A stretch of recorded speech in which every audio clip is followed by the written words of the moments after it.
بس اني حسيتك انت كلش هذا الاسوار يعني غالي عليك ومهتم بيه، وعدلته مره مرتين، احس اكو وراه قصه. أنا ما ناسي كل شيء، وهذا السوار ما أخفى إذا ما بيد أشوفه. تخيل ملتزم حتى بهداياه، بعيدا عن ظروفي وعن ظروفه. لو ما أدري بيه ويغير يرتاح أصلا ما أفكر لحظة أعوفه.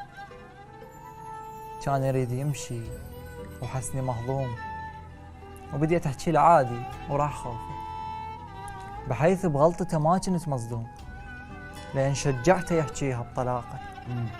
وخاطر ما يحس بذنبه وياي قنعته غلط هاي العلاقة. لكن للأمانة حكاية تنقال، خسرت هم حبيب وهم صداقة.